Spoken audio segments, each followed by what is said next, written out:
존경하는 선생님 여러분, 안녕하십니까? 저는 전북공정대학교 2학년생 원옥정이라고 합니다. 오늘 제가 코로나19와 지난 3년을 주제로 하여 말씀드리겠습니다. 거리에 텅 비어 있었고 병원에는 마스크를 쓴 사람들로 가득 차고 붐비었습니다. 믿어지지 않겠지만 이것은 영화 속의 장면이 아니라 지난 3년간 코로나19 시대에 실제로 일어난 장면이었습니다.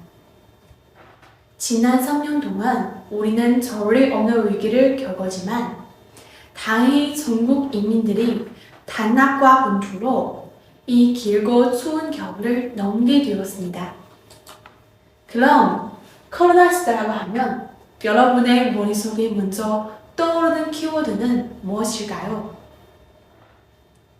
제가 보기에는 첫 번째 키워드는 바로 국민에 대한 정부의 배려입니다. 인민의 건강을 위해 잠시 경제 발전을 희생하여 봉쇄 관리를 실시하기로 한 결정이든가, 물자가 부족한 상황에서도 인민의 생필품을 계속 제공하기 위한 노력이든가, 또는 불과 10여일 만에 우한에서 완전 새로운 병원을 건설함으로써 우리는 중국 속도에 대해 인민지상이라는 가치관을 깨닫게 되었습니다. 우리의 조국 어머니는 강력한 행동으로 우리를 위해 걱정 없는 하늘을 떠받쳐 주셨습니다. 아픈 아이를 돌보듯 조국 어머니는 여기저기 뛰어다니면서 넓은 손바닥으로 우리의 등을 부드럽게 두드리며 우리의 처절한 마음을 달랬습니다. 두 번째 키워드는 중국 인민의 한 마음 한뜻입니다. 정부의 명령에 따라 전 국민이 자발적으로 자가 격리를 하며 전국 각지에서 온 의료진이 우한을 지원했습니다. 해외에 나가 있는 동포들까지 마스크 등 기부를 통해 조국에 대한 사랑을 드러냈습니다.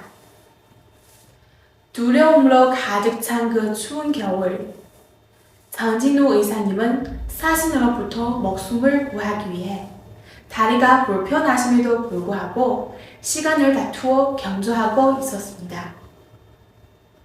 안타깝게도 그가 밤낮으로 코로나19와 싸우는 동안 그의 아내도 감염됐는데 그는 아내를 돌볼 시간조차 없었습니다. 그리고 택배기사 원웅은 용감하게 책임을 지고 지원봉사대를 세우고 의료진의 후원 지원 라인을 구축했습니다.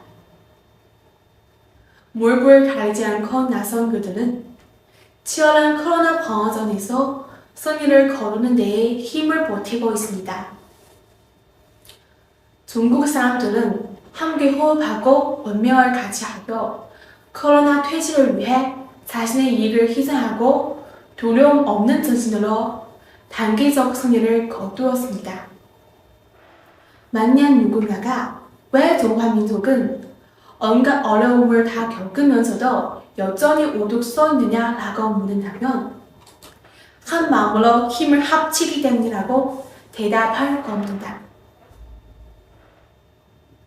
우리 중국에는 정성을 다해 기꺼이 대중을 위해 봉사하는 정부가 있으며 모든 국민들이 한 마음으로 뭉쳐 묵묵히 헌신했기 때문에 우리나라가 이번 위기를 무사히 넘길 수 있다는 것입니다. 또 바로 이런 헌신 정신이기에 우리 민족은 더 큰 영광을 누리게 될 것이라고 저는 그게 믿어 의심치 않습니다. 경청해 주셔서 감사합니다.